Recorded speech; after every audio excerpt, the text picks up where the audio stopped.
नमस्कार, स्वागत है आप सभी का न्यूज़ दिल्ली पर। मैं हूं आपका होस्ट राजवीर सिंह। तो सस्ता होगा लोन, चलिए जानते हैं क्या है खबर।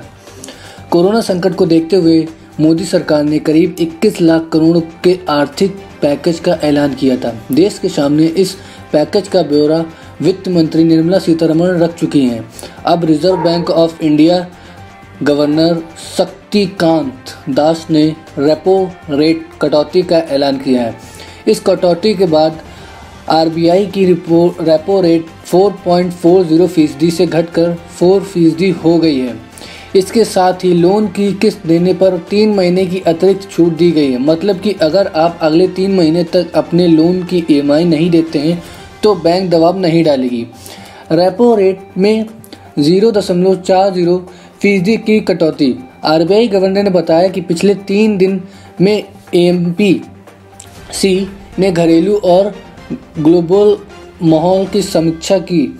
इसके बाद रेपो रेट में 0.40% की कटौती का फैसला लिया गया है। लॉकडाउन में यह दूसरी बार है जब आरबीआई ने रेपो रेट पर कैंची चलाई है। इससे पहले 27 मार्च को आरबीआई गवर्नर ने 0.75% कटौती का ऐलान किया था।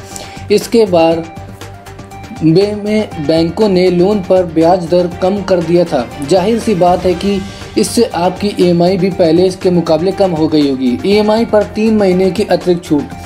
आरबीआई ने लॉकडाउन के शुरुआती दिनों में प्रेस कॉन्फ्रेंस पर बैंकों से 3 महीने के लिए लोन और ईएमआई पर छूट देने को कहा था। इसके बाद अधिकतर बैंकों ने इसे 3 महीने के लिए लागू कर दिया था। अब आरबीआई ने नए 3 महीने के लिए मोहलत के ऐलान के बाद ग्राहकों को कुल 6 महीने की छूट मिल जाएगी। मतलब ये है कि आप कुल 6 महीने तक लोन की ईएमआई नहीं देना चाहते हैं तो बैंकों की ओर से कोई दबाव नहीं पड़ेगा।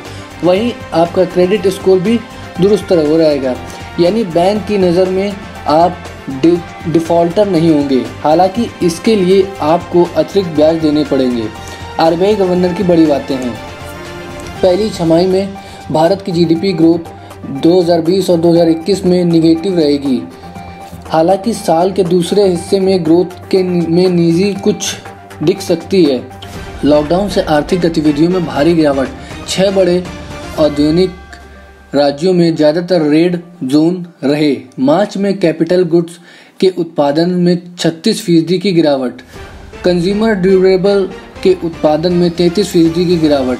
अधिक उत्पादन में मार्च में 17% की गिरावट। मैन्युफैक्चरिंग में 21% की गिरावट। कोर इंडस्ट्री के आउटपुट में 6.5% की कमी। खरीफ की बुआई में 44% की बढ़ोतरी हुई है। खाद्य महंगाई फिर अप्रैल में बढ़कर 8.6% हो गई। दालों की महंगाई अगले महीने से खासकर चिंता की बात रहेगी। इस छमाही में महंगाई ऊंचाई पर बनेगी, लेकिन अगली छमाही में इससे नरमी आ सकती है। 2020-2021 में भारत विदेशी मुद्रा भंडार 9.2 बिलियन डॉलर की बढ़ोतरी दर्ज की गई। भारत में विदेशी मुद्रा भंडार अभी 488 बिलियन डॉलर का है। 15,000 करोड़ रुपए का क्रेडिट लाइन एक्सिम बैंक को दिया जाएगा। सीएसडी की दी गई रकम का इस्तेमाल आगे और 90 दिन तक करने की इजाज़त है। इससे पहले आरबीआई के एक डायरेक्टर और राष्ट्रीय संघ से जुड़े रहे सतीश काशीनाथ मराठे ने मोदी सरकार के राहत पैकेज पर सवाल उठाए थे। उन्होंने कहा था कि 3 महीने का वक्त काफ़ी नहीं है और एनपीए ने भी नरमी को राहत पैकेज का हिस्सा होना चाहिए।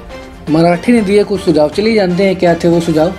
सतीश काशीनाथ मराठे ने कहा था, राहत पैकेज अच्छी और प्रगतिशील सोच वाला है, लेकिन ये अर्थव्यवस्था को उभारने में अग्रिम योद्धाओं के रूप में बैंकों को शामिल करने के मामले में विफल रहा। 3 महीने का मोरेटोरियम पर्याप्त नहीं है। एनपीए प्रोविजनिंग ने नरमी आदि राहत पैकेज का हिस्सा होना चाहिए था ताकि भारत को एक बार फिर तरक्की के रास्ते पर लाया जा सके। पीएम मोदी ने किया था पैकेज का ऐलान। पीएम नरेंद्र मोदी जी ने 12 मई को कोरोना से प्रभावित देशवासियों और अर्थव्यवस्था को बचाने के लिए 20 लाख करोड़ रुपए के राहत पैकेज का ऐलान किया था।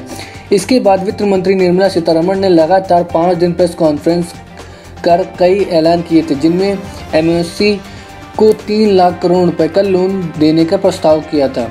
रिजर्व बैंक ने दी ठीक कुछ रहा, चलिए जानते हैं। गत 17 अप्रैल को कोरोना संकट और लॉकडाउन के मद्देनज़र रिजर्व बैंक ऑफ इंडिया यानी आरबीआई ने कई राहत का ऐलान किया था। रिजर्व रेपो रेट में 25 बेसिस पॉइंट की कटौती की गई है। अब रिजर्व रेपो 4% से घटकर 3.75% हो गया है। इसके पहले 27 मार्च को भारतीय रिजर्व बैंक ने कोरोना की वजह से टर्म लोन की ईएमआई वसूली 3 महीने तक टालने की बैंकों और वित्तीय संस्थाओं को इजाज़त दी थी। तो यही थी कुछ खबर। अगर आपको वीडियो अच्छा लगा तो सब्सक्राइब करिए, शेयर करिए और लाइक करिए। मिलता हूँ नेक्स्ट वीडियो में। जय हिंद।